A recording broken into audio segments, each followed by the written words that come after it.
If I'd known buying a lake meant sparring with a woman who wore her HOA badge like it came from Hogwarts, I'd have invested in desert sand and a good umbrella. I came out here for peace, not paperwork. After 15 years in the corporate tech circus, I cashed out, bought 50 acres of Texas Hill Country, and started a podcast about quiet living. The lake was the centerpiece, a still, golden mirror that didn't ask for meetings, metrics, or Monday deadlines. I'd been here 2 years without a single regret. Until one Tuesday morning, while reeling in a largemouth bass and sipping coffee from my chipped "Don't Rush Me, I'm Fishing" mug, the quiet was broken by a voice that could curdle creamer. "Excuse me, sir. You are in violation of community fishing standards." I turned and saw her stomping across my dock like she was auditioning for Law and Order HOA. If this story made you laugh, shake your head, or think about that one HOA tyrant you know, don't just keep it to yourself. Send it to a friend who's dealt with the same kind of nonsense, because nobody should suffer alone with clipboard trauma. And if you've got a wild HOA story of your own, drop it in the comments. I read every one, and trust me, the crazier, the better. I'll bring the popcorn if you bring the drama. She had a red blazer so bright it could jumpstart a dead Tesla, and a plastic badge that looked like it was printed at a kid's birthday party. "Brenda Caulfield," she announced, "Environmental Compliance Officer." That wasn't a real title, I knew that immediately. But she had the conviction of someone who once ran a PTA like it was the Pentagon. Brenda didn't walk, she charged. With the righteous rage of someone who thinks covenants matter more than the Constitution.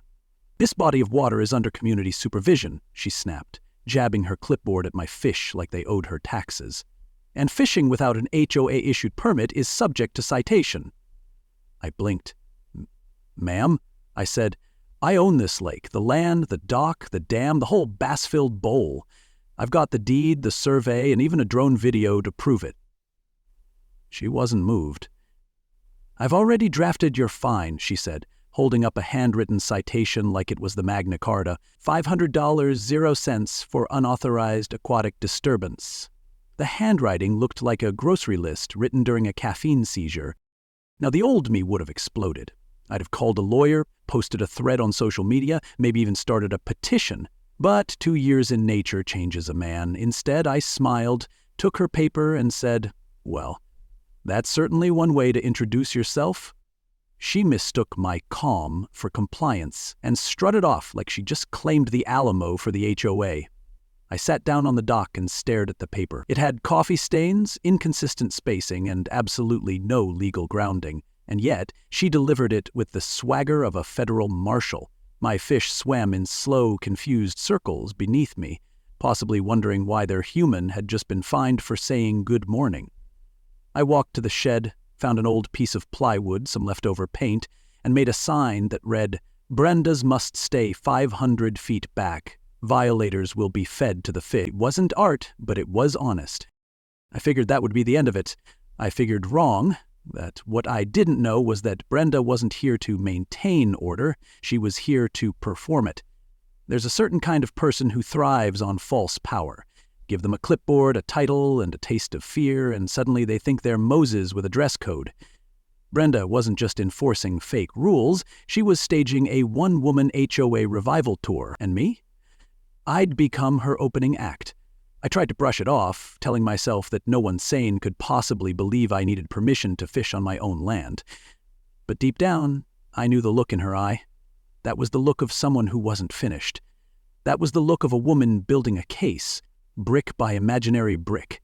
And if I'd learned anything from tech boardrooms, it's that the most dangerous people aren't the loud ones. They're the ones who come back with binders. So I went back to fishing, but I kept one eye on the driveway. Brenda had drawn first blood with a Sharpie and a clipboard. I didn't know what her next move would be, but I had a feeling it wouldn't involve de-escalation. And I wasn't about to let some wannabe lake sheriff ruin my retirement dream. If she wanted a battle over pond sovereignty, she'd just picked the wrong cowboy. Because I wasn't just the lake's owner, I was its witness, its steward, and apparently now its defense attorney. And if the HOA wanted to declare war, I was ready to fight, with paperwork, patience, and poetic justice. I woke up the next morning thinking maybe, just maybe, that red blazer had been a one-time episode, a brief storm of HOA nonsense that blew through and fizzled out. But peace, it turns out, is always temporary when someone's chasing HOA glory like it's the Olympics. Around 2 p.m., I glanced out my kitchen window and nearly dropped my coffee. Brenda was back, this time dressed like she was entering Chernobyl. She wore knee-high yellow rubber boots, rubber gloves up to her elbows, and what looked like a modified rain poncho she'd cinched around her face like a homemade hazmat hood. She wasn't alone. Poor Daryl Huffman, the HOA secretary, trailed behind her with a clipboard and the posture of a man trying to disappear into himself. I didn't know whether to laugh or film, so I did both. Brenda marched right up to the edge of my lake like she had divine permission from Poseidon himself and pulled out a plastic toolbox. Inside were pool test strips, the kind you buy at Home Depot when your kid's inflatable pool turns green. She dipped one into the water, held it up to the light, frowned like she'd just discovered nuclear waste, and started scribbling furiously on a legal pad. Then, because her audience of one wasn't enough, she whipped out her phone, flipped it to selfie mode, and hit Go Live. "Residents of Pine Hollow Ridge," she began. "What I'm finding here is deeply disturbing. The contamination levels are higher than anything I've seen in my professional environmental work," which, to be clear, consisted of selling $99.00 confidence courses online before she was run off Yelp. From my window, I could hear her talking about ecosystem trauma, community health, and irresponsible fishing activity as she waved the strip around like it had just solved a murder.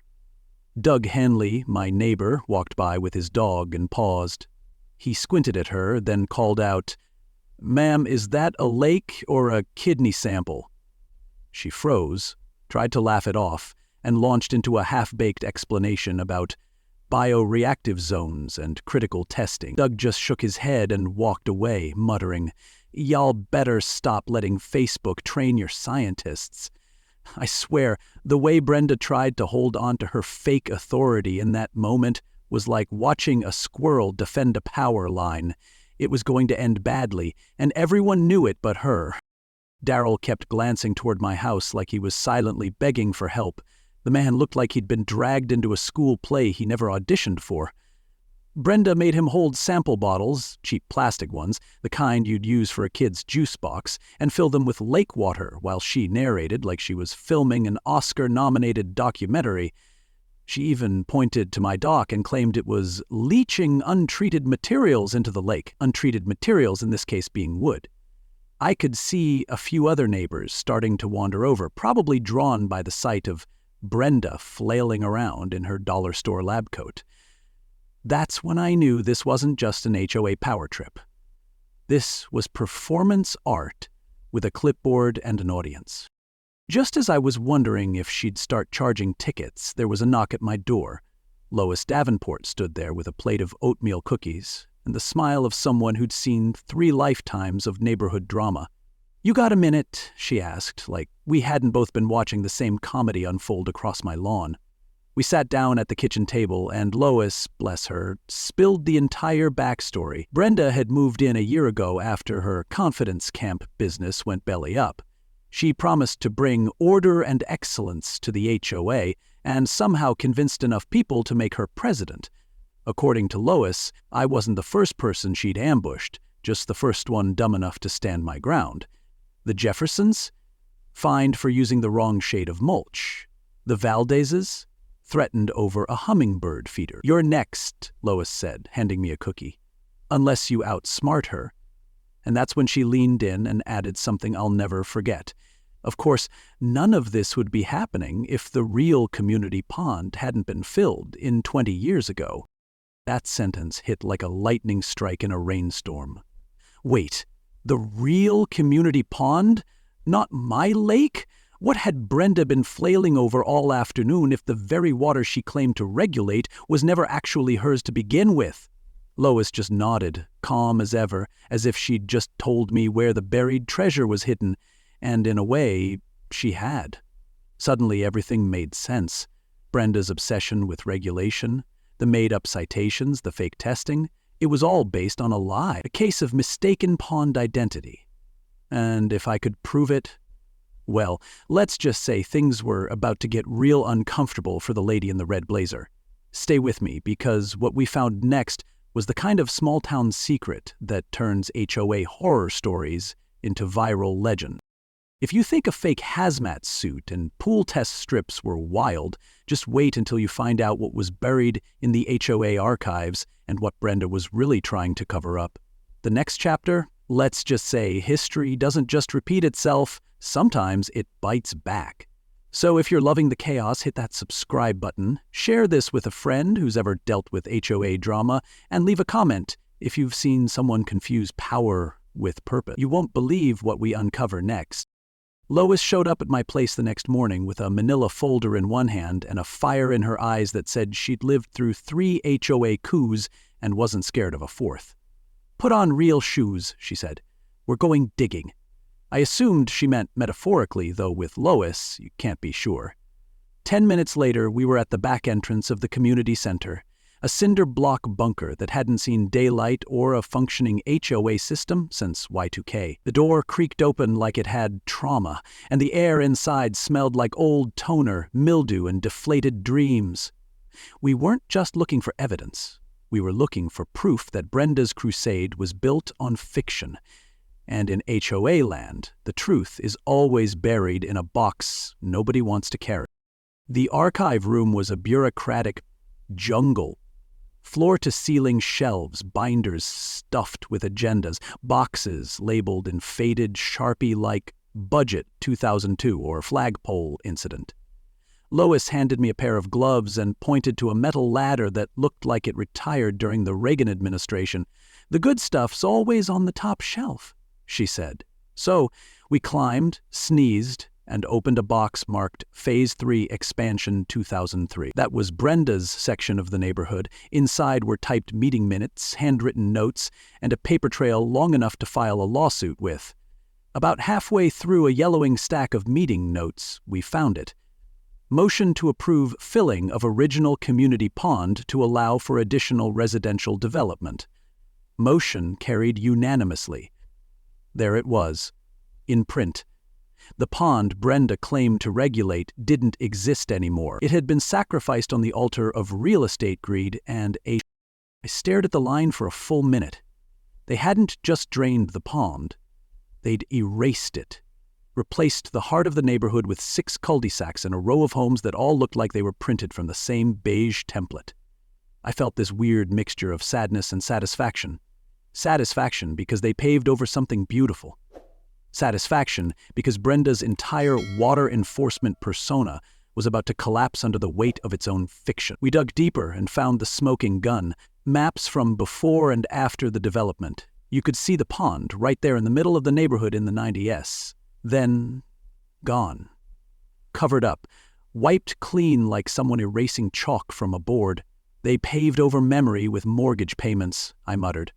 Lois nodded, eyes still scanning the records like she was looking for more buried sins. Then came the photos. Lois pulled out a leather-bound album labeled Neighborhood Events 19892001. Inside were snapshots that looked like something from a small-town documentary. Kids fishing off a wooden dock, folding chairs lined up for a 4th of July potluck, neighbors laughing by the water under oak trees that looked 100 years old. One photo showed a teenage version of Lois holding a trophy next to a kid holding up a bat. "Pond Day Fishing Contest, 1994, the caption read. It was all there, the joy, the history, the loss. These weren't just pictures. They were community memories trapped in time, now sitting underneath Brenda's patio furniture and whatever yoga mat she used to summon HOA righteousness. Looking at them, I didn't just want to stop Brenda. I wanted to bring that spirit back. The one where neighbors talked instead of tattled, where lakes were for living, not leveraging. Of course, Brenda had no idea any of this was happening. That same afternoon, she sent out a mass email, Comic Sans, of course, inviting residents to a community safety meeting. The subject line was Aquatic Hazards and Unauthorized Fishing, a public threat. I nearly spit out my coffee. She was doubling down. She had apparently scheduled an official HOA presentation to propose community-wide fishing restrictions and address environmental misconduct by non-compliant homeowners. Translation: she was trying to ban me from my own dock. Again. But here's the thing. Brenda wasn't just power-tripping. She was performing. To her, this was theater. She needed a stage, a script, and an audience. What she didn't realize was that her entire set was built on a pond that no longer existed, and I was about to raise the curtain on Act 2. Lois and I weren't done. We headed back to her place for lemonade and more intel. That's when she said something that shifted the entire trajectory of this battle. "You know," she began, casually, "Jim and Ellie Blanchard still owned the last untouched pond in the county. 3 acres. Spring-fed. Tucked behind their old craftsman house near the edge of the neighborhood." I looked up from my glass. "You're telling me there's a living, breathing pond, not tied to HOA control, sitting there untouched?" Lois nodded, that twinkle in her eye returning. "They've been thinking about moving to Florida. Brenda's been on their back about their mailbox and garden hose color. They're fed up." That was it. My next move clicked into place like a well-fitted puzzle piece. I wouldn't just beat Brenda with facts. I'd rewrite the board, flip the game. And if Jim and Ellie were willing to sell, I'd own the one pond she couldn't touch with 100 fake citations and 1,000 hashtags. I didn't sleep much that night. My brain kept running loops around possibilities, scenarios, headlines. "Local man buys HOA's forgotten pond. Tyrant melts down." I knew this was more than personal revenge. It was symbolic. Proof that truth can outswim fiction, especially when fiction is wearing a red blazer and waving a pool strip like it's evidence. The next morning I called Jim Blanchard. He picked up on the third ring, voice low and cautious. But when I introduced myself as the fishing guy Brenda tried to fine, his tone shifted like he'd been waiting for this moment all along. "Come by," he said. "I think it's time we talked." And just like that, the tide turned. Stay tuned, because this next part, it's where things get delightfully strategic. Jim Blanchard answered the door wearing suspenders, a flannel shirt, and the expression of a man who'd mowed his own lawn for 50 years and wasn't afraid of much, except maybe Brenda. "You're the fisherman," he said, as if that explained everything. "Come on in, son." His wife, Ellie, waved from the kitchen while stirring something that smelled like justice and peach cobbler. We sat at a wooden table facing the window, and there it was. The pond, 3 acres of spring-fed, oak-framed beauty. No fences, no signs, no HOA-sponsored paranoia. Just peace. "We've been talking about selling," Jim said, rubbing the back of his neck, "but we weren't sure who to trust. That woman's been making our life hell." When I asked what Brenda had pulled on them, Ellie didn't skip a beat. Mailbox height violation, non-compliant flower colors, and our dog barked once too loud during a squirrel chase. She gave us a noise citation. They'd lived there for 27 years and never had an issue, until Brenda showed up. I told them about the archive records, the ghost pond, the citations, the fishing ban, and how Brenda had declared war on me with a pool test kit and a selfie stick. When I mentioned I wanted to buy their property to bring back the real community pond and take her narrative apart piece by piece, Jim leaned back in his chair, grinned, and said, "Son, if it helps teach that clipboard tyrant a lesson, we'll give you the neighbor discount." Ellie clapped her hands like it was Christmas morning. "We'll even leave behind the dock chairs." It wasn't just a transaction. It was a turning point, the kind of plot twist that makes everything before it feel like setup. We agreed to a quick close. The paperwork was fast-tracked, and by Friday afternoon, I was holding the deed. Brenda still had no idea the ground was shifting under her. While I was finalizing the purchase, Brenda was busy staging her next performance. According to Daryl, who'd taken to texting me HOA intel under the table, Brenda had spent the past 48 hours crafting a community safety presentation. The title? Watershed Apocalypse, the Ecological Recklessness of Lake Abuse. I swear, it sounded like a sci-fi movie funded by the Sierra Club and directed by someone with a personal vendetta against fishing rods. She'd booked the HOA meeting room, rented a projector, and printed out enough fake graphs to make a Weather Channel jealous. Daryl told me she'd even rehearsed lines like, "The contamination threat is real," and "This man's behavior endangers not just fish, but the fragile balance of our ecosystem." There were pictures of me fishing with red circles and arrows, charts with mystery chemicals, and one PowerPoint slide labeled, "Toxic Man, Toxic Water." I arrived 5 minutes before the meeting started. The room was packed. Folding chairs wall to wall, neighbors lined up along the back, whispering like they were waiting for a courtroom drama to explode. Brenda stood at the front in a navy blazer that was doing too much and fitting too little. Daryl looked like he wanted to crawl into the ficus plant and hide. She clicked through slides with dramatic pauses, pointing at grainy photos of me on my dock and delivering lines with the gravity of a Senate hearing. "This man," she declared, "has unleashed chemical instability into our shared watershed. His actions jeopardize the health, the home values, and the harmony of Pine Hollow Ridge." It was performance art with a projector, and half the room was eating it up. The other half looked like they were trying to figure out how they ended up living in an HOA that treated fishing like bioterrorism. Then came the vote. Brenda wrapped up her monologue and said, "Given the gravity of these findings, I propose we issue a formal community citation, a $2,500 0-cents fine, and an immediate fishing ban across all Pine Hollow Ridge properties." She was smiling like she'd just walked into the winner's circle at a HOA pageant. That's when I stood up.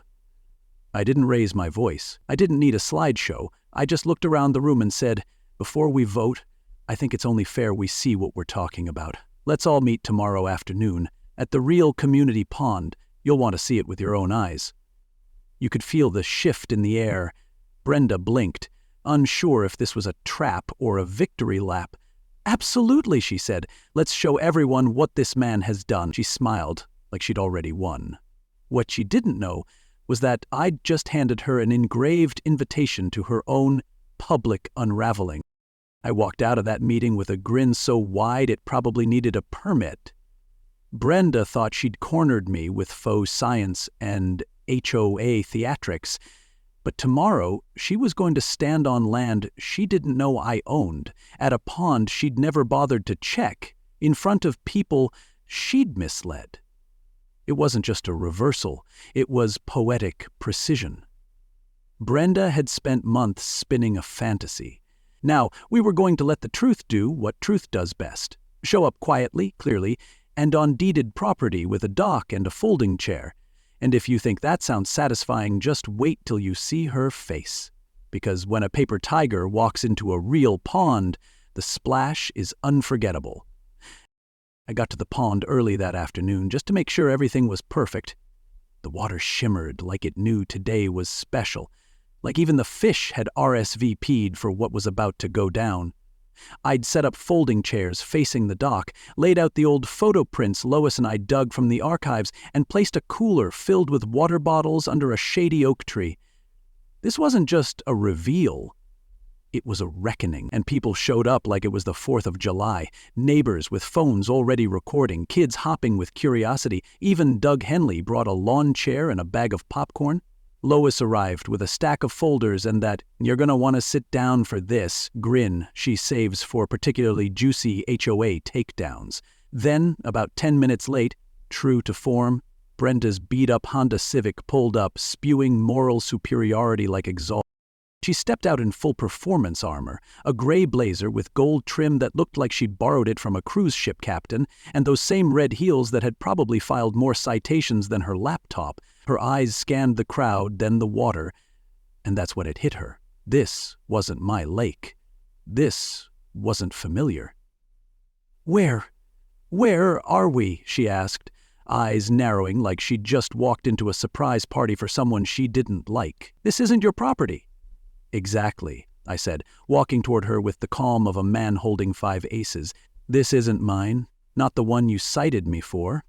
This is the pond you said belonged to the community, the one you claimed needed protection, the one you said I endangered. Surprise! Brenda, you're trespassing." I pulled out the deed, freshly signed, notarized, and printed on official paper that even her homemade badge couldn't argue with, and held it up high. The reaction was glorious. Some folks gasped, others clapped. A few zoomed in on their phones like they were live streaming courtroom footage. Brenda's face did a full emotional rotation. Confusion, panic, denial, rage, all in under 10 seconds. "This is a setup," she barked, turning toward Daryl like she expected backup. But Daryl wasn't backing anyone up today. In fact, he looked like a man who'd just walked out of confession and found peace for the first time in months. "I can't do this anymore," he muttered, voice cracking.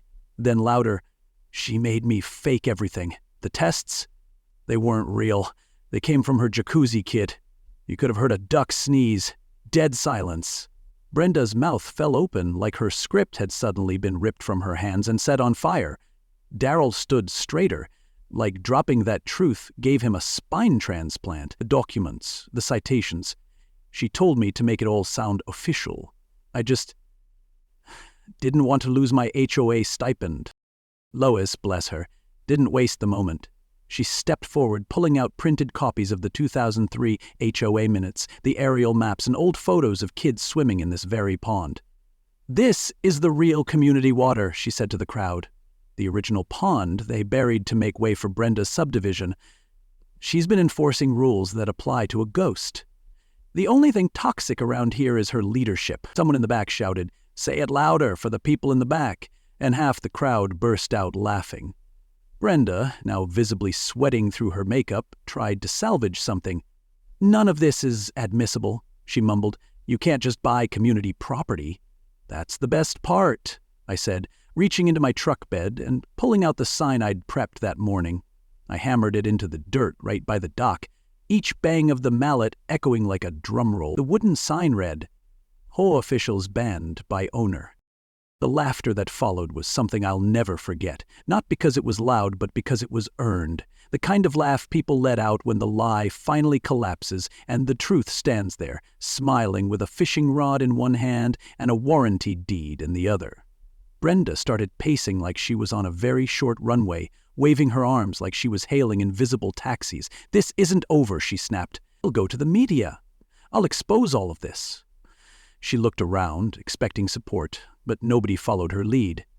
Even the usual HOA loyalists were slipping their phones back in their pockets and backing toward their cars. "Please do," I said, smiling. "Be sure to tell them how you tested lake water with chlorine strips and cited retirees for dog barking. They'll love that." That was the moment she knew, not just that she'd lost the room, but that the room had moved on without her. As she stormed back to her Civic, high heels sinking slightly in the grass like the last bits of dignity, I couldn't help but admire the symmetry. Brenda had built her empire on half-truths and laminated fiction, and now she was stuck in traffic at the intersection of facts and deeds. But this wasn't the end. No, this was the setup. Because when someone threatens to go to the media and you've got the receipts, there's only one thing left to say: lights, camera, justice. You better believe I was ready for the next act. And oh, was it gonna be good. The next morning, I got a call from a number I didn't recognize. "Hi, this is Hannah Klein with Channel 5. We've received some, interesting claims from Brenda Caulfield regarding stolen property, media suppression, and environmental sabotage. Would you care to respond?" My coffee hadn't even cooled yet. I took a slow sip and smiled. I'd be delighted. We agreed to meet at the pond that afternoon. I didn't just bring my side of the story. I brought the entire paper trail. 8 minutes from 2003, the deed to the property, photos of the original pond, copies of Brenda's fake citations, and of course, Daryl Huffman's confession. Handwritten, signed, and notarized. It was more documentation than most federal cases. Brenda wanted media attention? Bless her heart, she was about to get it. When Hannah showed up, her cameraman in tow, I laid it all out like a true crime documentary spread.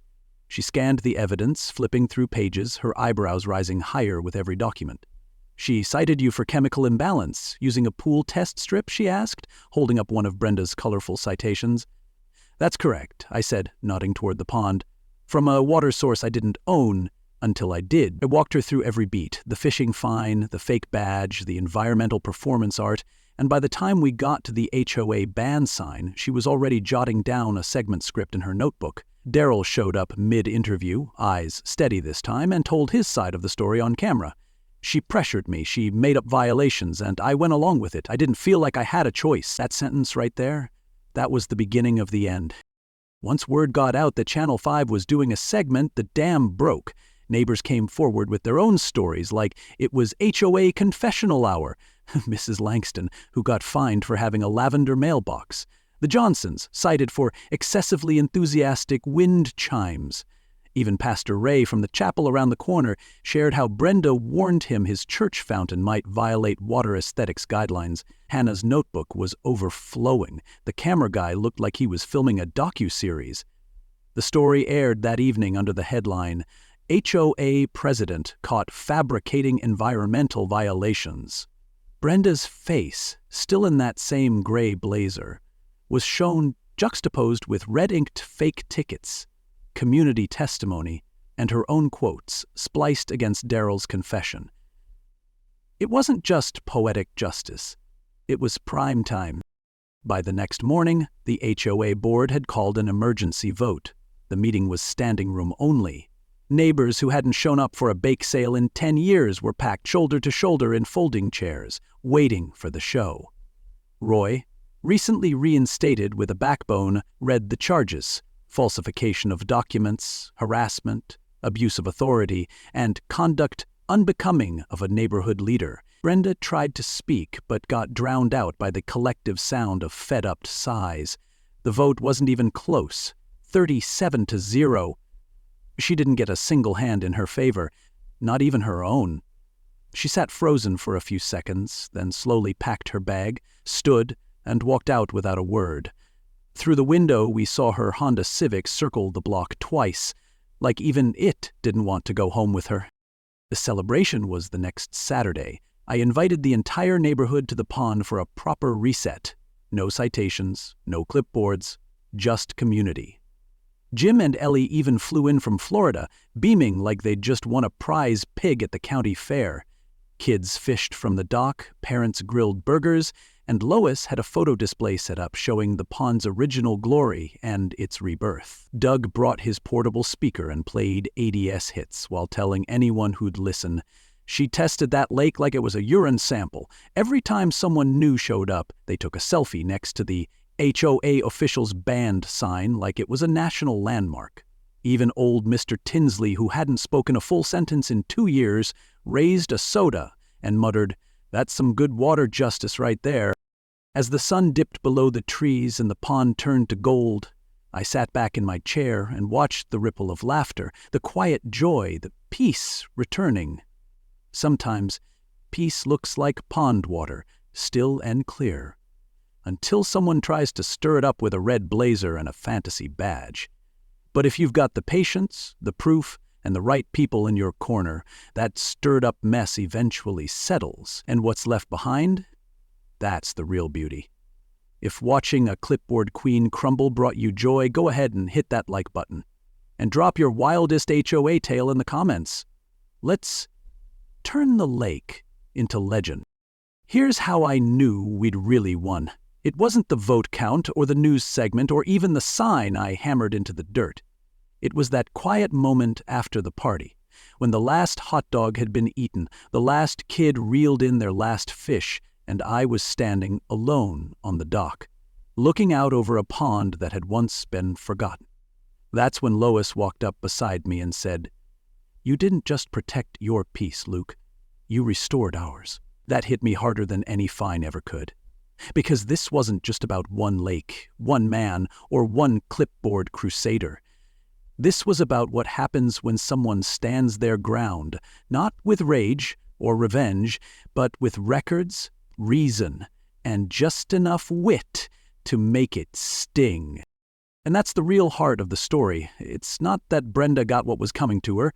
It's the truth, community, and persistence outlasted power games and fake authority. This whole thing started with a woman who thought laminated lies were stronger than lived experience. But But in the end, it was people like Jim and Ellie, Lois, Daryl, and every neighbor who said enough that flipped the script. We remembered who we were before the paperwork piled up. We brought back something real. And if that's not worth celebrating, I don't know what is. So if you've ever dealt with someone who mistook their title for character, who thought rules were stronger than relationships, I hope this story gave you a little spark, maybe a laugh, maybe a lesson, or maybe just the reminder that one voice, backed by truth, can silence a whole faked system. If that sounds like something the world could use more of, hit that like button, share this story with a friend who needs a win, and don't forget to leave a comment below. Tell us your HOA horror story, your clipboard Karen moment, or just what this episode meant to you. Most of all, subscribe, because this isn't the end. We've got more tales where justice meets comedy, where the quiet folk strike back, and where the good part is just getting started. What story should I tell next? Got a neighbor who finds people for wind chimes? An HOA that thinks it's running the Pentagon? Or maybe a feel-good revenge story that deserves to be told? Drop your ideas in the comments. What would you love to see me cover next? I read every comment, and the best ones just might become the next episode. So hit like, subscribe if you haven't already, and help shape the next wild story we bring to life. Let's build these tales together.